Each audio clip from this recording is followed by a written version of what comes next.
You need a 15 wrench. Remove the old pedals. Unscrew the left pedal clockwise.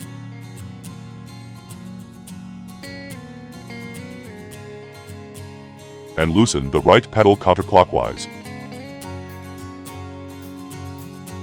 Right side with R, left side with L.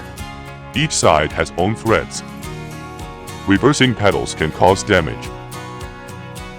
Install the R pedal. Lock the right pedal clockwise. Install the L pedal. Lock the left pedal counterclockwise.